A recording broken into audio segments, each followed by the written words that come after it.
నమస్కారం. ఆగస్టు నెలలోని ద్వాదశ రాశుల యొక్క 12 రాశుల యొక్క వారి ఫలితాలు శుభ అశుభ ఫలితాలు ఏ విధంగా ఉన్నాయి, అలాగే వాటి యొక్క గ్రహ స్థితులు ఏ విధంగా ఉన్నాయి అనే వాటి గురించి తెలియచేయడానికి ఈ రోజు స్టూడియోలో మనతో పాటు ఉన్నారు ప్రముఖ జ్యోతిష వాస్తు పండితులు బ్రహ్మశ్రీ డాక్టర్ నాయకంటి మల్లికార్జున శర్మ గారు. మరి గురువు గారితో మాట్లాడి ద్వాదశ రాశులను 12 రాశుల యొక్క గ్రహ స్థితులు ఏ విధంగా ఉన్నాయి, మరి శుభ అశుభ ఫలితాలు ఏ విధంగా ఉన్నాయి అనే వాటి గురించి అయితే తెలుసుకుందాం. నమస్కారం గురుగారు. గురుగారు, తులారాశి వారికి వచ్చేసి ఆగస్టు మాసంలోని మరి వీరి యొక్క గ్రహస్థితి అనేది ఏ విధంగా ఉండబోతుంది, అలాగే వీరికి ఈ మాసంలో వచ్చేసి ఎలా ఉండబోతుంది, మరి ముఖ్యంగా చూసుకున్నట్లయితే ఆదాయం పరంగా మరి వీరికి ఖర్చులు కూడా ఈ ఆగస్టు మాసంలోని మరి వీరికి ఎలా ఉండబోతున్నాయి ఏంటి అనే వాటి అన్నిటి గురించి అయితే మాకు ఒక్కసారి తెలియచేయండి గురువుగారు. ఓం శ్రీ గురుభ్యో నమః. తులారాశి వాళ్ళకి ముఖ్యంగా గ్రహస్థితి అంతా కూడా మనం చూసినట్లయితే వ్యయస్థానంలో కేతు యొక్క సంచారం, లాభస్థానంలో బుధుడు శుక్రుడు రవిగ్రహాల యొక్క సంచారం చేయటం తులారాశి వాళ్ళకి. మిగతా గ్రహాలన్నీ కూడా తులా, వృశ్చికం, ధనస్సు, మకరం, కుంభం. పంచమ స్థానంలో కుంభరాశిలో శని సంచారం, శని వక్రగతిలో ఉండటం చతుర్థ స్థానం యొక్క ప్రభావం పడే అవకాశాలు ఎక్కువ ఉంటుంది. షష్టమ స్థానం రాహు సంచారం, అష్టమ స్థానంలో గురువు కుజుడు యొక్క సంచారం జరుగుతుందమ్మా.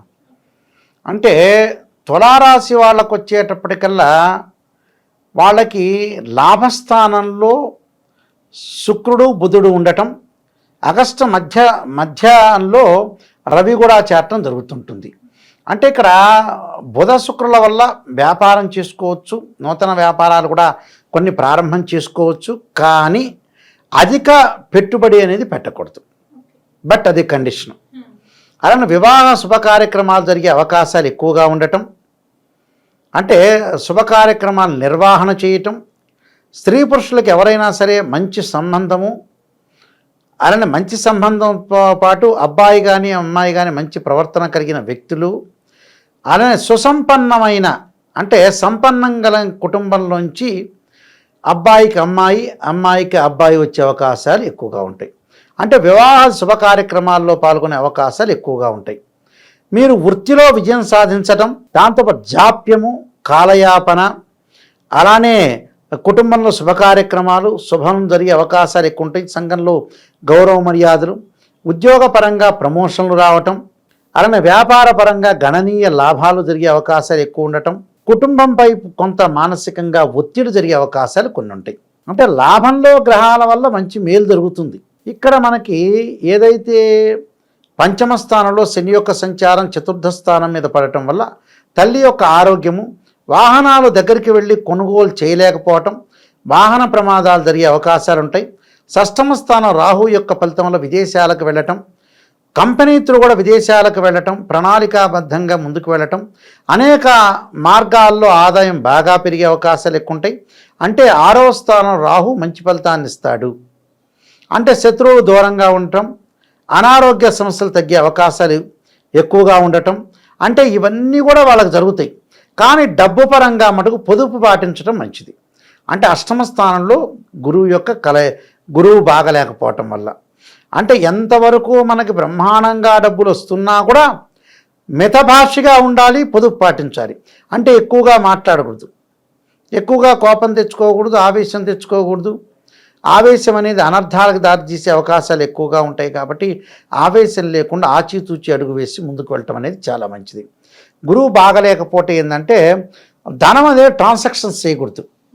అంటే ఎవరిని నమ్మకూడదు. నమ్మి మనం డబ్బులు ఇచ్చామనుకోండి, అది గోడకేసిన సున్నం లాంటిది. వాడు తిరిగి డబ్బులు ఇచ్చే సిచ్యువేషన్లో ఉండడు అని అర్థం. అలాంటి విషయాల్లో కొంత అప్రమత్తంగా ఉండాలి. అలానే అధైర్యపడకూడదు, కఠిన నిర్ణయాలు తీసుకోవాలి. ఆ నిర్ణయం తీసుకునేటప్పుడు అందరితో సంప్రదించి ఆ నిర్ణయాలు తీసుకోవటం అనేది బెస్ట్గా ఉండే అవకాశం ఉంటుంది. అధైర్యపడకూడదు. అంటే ఇవన్నీ కూడా వాళ్ళ యొక్క ఫలితాలని అర్థం. అష్టమ స్థానంలో కుజుడి యొక్క ఫలితం వల్ల కూడా ప్రయాణాలు చేసేటప్పుడు గాయాలు, శరీరంలో రుగ్మతలు, దీర్ఘకాలిక వ్యాధులు ఉన్న వాళ్ళు కొద్దిగా జాగ్రత్త పడటం అనేది చాలా మంచిది. అలానే భూ సంబంధమైన వివాదాలు పరిష్కారం కాకపోవటం, కోర్టు సమస్యలు కూడా పెండింగ్లో ఉండటం, పెండింగ్లో ఉన్న ప్రాజెక్టులన్నీ కూడా అలానే పెండింగ్లో పడిపోవటం, గృహ నిర్మాణం చేయాలనుకున్న ప్రణాళిక అనుకున్నా కూడా కొంత లేట్ అయ్యే అవకాశాలు ఎక్కువగా ఉంటాయి. రైతులు కొంత జాగ్రత్తగా ఉండాలి. అలానే కెమికల్ కంపెనీ వాళ్ళు కానీ మెడికల్ ల్యాబొరేటరీస్ విషయంలో కూడా కొద్దిగా జాగ్రత్తగా అవసరం అనేది ఉంటాం. అలానే బంధుమిత్రులతో ఆనందం ఉంటుంది, ధన కనక వస్తులాభం కలిగే అవకాశం ఉంటుంది, సుఖశాంతులు కూడా కలిగే అవకాశాలు ఎక్కువ ఉంటాయి. ఏమిటి వీళ్ళకి కారణం ఏంటంటే తులారాశి వాళ్ళకి ఏకాదశ స్థానంలో 10వ తారీఖు నుంచి కూడా వాళ్ళకంటే ఆగస్టు 1వ తారీఖు నుంచి బుధ శుక్రుల యొక్క కలయిక మంచిది. అలానే దాని తర్వాత రవి కూడా కలవటం వల్ల కూడా ఈ 3 గ్రహాలు సంపూర్ణంగా సుఫలితాన్ని ఇస్తారు. అలానే రాహు కూడా సంపూర్ణంగా సుఫలితాన్ని ఇవ్వటం వల్ల వాళ్ళకు మంచి పరిణామాలు జరిగే అవకాశాలు ఉంటాయి.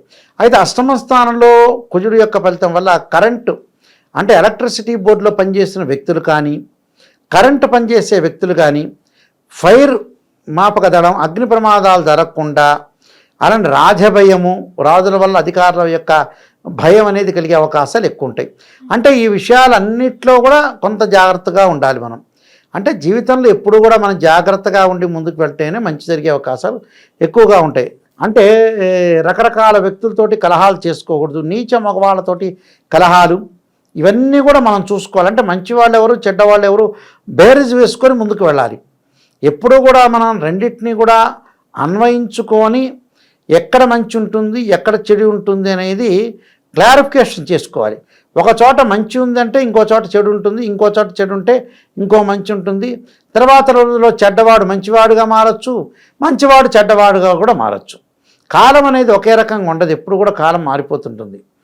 అందువల్ల కొంతగా డబ్బులు ఇచ్చే విషయంలో, ట్రాన్సాక్షన్స్ చేసే విషయంలో మటుకు కొంత జాగ్రత్తగా ఉండాలి. విందులు, వినోదాలు, దానితో పాటు వీళ్ళు తీర్థయాత్రలకు వెళ్ళటం, పుణ్యక్షేత్రాలకు తిరిగే అవకాశాలు, పుణ్య కార్యక్రమాలు అమలు చేసే అవకాశాలు కూడా ఎక్కువగా ఉన్నాయి. అంటే వృత్తిలో విజయం సాధిస్తారు. విద్యార్థుల మటుకు అతి కష్టం మీద ఏకాగ్రత సాధిస్తారు. అంటే చదువు పట్ల ఆసక్తి బాగా ఎక్కువ చూపించాలి వాళ్ళు. అనవసరంగా ఆసక్తి చూపించుకోకుండా వేరే వ్యాపకాల మీద వెళ్ళటం వల్ల కూడా కొన్ని ఇబ్బందికరమైన పరిస్థితులు వచ్చే అవకాశాలు ఎక్కువ ఉంటాయి. అంటే అనవసరమైన ఇబ్బందులు లేకుండా ప్రతిదాన్ని కూడా వాళ్ళు పోటీతత్వంతో ముందుకు వెళ్ళాలి. అలానే చదువు మీద బాగా కాన్సన్ట్రేషన్ చేసి ముందుకు వెళ్తే మంచి ఆలోచన సరళి బాగా పెరిగే అవకాశాలు ఎక్కువగా ఉంటాయి. దానితో పాటు వీళ్ళకి స్త్రీలకి నూతన విధానాలు, నూతనంగా ఆలోచించేయటం, ప్రతి పనిలో కూడా అనుకూలంగా చూసుకునే అవకాశాలు ఎక్కువ ఉంటాయి. అంటే స్త్రీలు కూడా బలోపేతం అవ్వటం, వ్యాపార రంగాల్లో కానీ, ఉద్యోగ రంగాల్లో కానీ విశేషమైన కృషి చేసి ముందుకు వెళ్ళే అవకాశాలు బాగా ఎక్కువగా ఉంటాయి. కానీ కొన్ని పరిహారాలు చేసుకొని ముందుకెళ్ళటం అనేది మంచిది. అంటే 4 గ్రహాలు అనుకూలంగా ఉన్నాయి. రవి, బుధ, శుక్రగ్రహాలు, రాహుగ్రహం అనేది పరిపూర్ణంగా వీళ్ళకి అనుకూలంగా ఉండే అవకాశం అనేది ఖచ్చితంగా ఉంటుందమ్మా. ఓకే గురుగారు, మరి తులారాశి వారికి వచ్చేసి ఈ ఆగస్టు మాసంలోని వీరికి ఇంకా ఫలితాలు అనుకూలంగా రావాలి అన్నా కానీ, వీరు అనుకున్న పనులు జరగాలి అంటే మరి ఏ దేవుని ఆరాధించి ఎటువంటి పరిహారం చేసుకుంటే వీరికి అనుకున్న ఫలితాలు జరుగుతాయి? దత్తాత్రేయ స్వామి యొక్క పారాయణం చేయటం, దత్త కవచం ఒకటి, జగద్గురు ఆదిశంకరాచార్య వారి యొక్క విరచితమైన శ్రీ కనకధారా స్తోత్ర పారాయణం చేయాలి. అలానే శ్రీ దారిద్ర్య దహన స్తోత్ర పారాయణం చేయటం ఒకటి, గురువుని ఆరాధన చేయటం. అలానే దేవానాంచ ఋషీనాంచ గురుకాంచన సన్నిభం బుద్ధిమతంత్ర లోకేశం తమ్ నమామిం బృహస్పతి అనే మంత్రాన్ని కూడా చక్కగా చదువుకోవటం వల్ల వాళ్ళకు మంచి అవకాశాలను. శనగలు దానం చేయటం మంచిది. శనగలతోటి ఏదైనా వంటకం ఉంటే అలాంటిది భక్తులందరికీ కూడా దేవాలయంలో ప్రధాన అర్చకులకు ఇచ్చి స్వామివారికి సమర్పించి అందరికీ కూడా భక్తులందరూ కూడా పంచడం వల్ల కూడా గురువు యొక్క దోషం పోయే అవకాశాలు ఖచ్చితంగా ఉంటాయమ్మా. ఓకే గురుగారు, తులారాశి వారికి వచ్చేసి ఆగస్టు మాసంలోని ఫలితాలు ఏ విధంగా ఉన్నాయి, మరి శుభ అశుభ ఫలితాలు అన్నిటి గురించి అయితే మాకు తెలియజేశారు. ధన్యవాదాలు గురుగారు.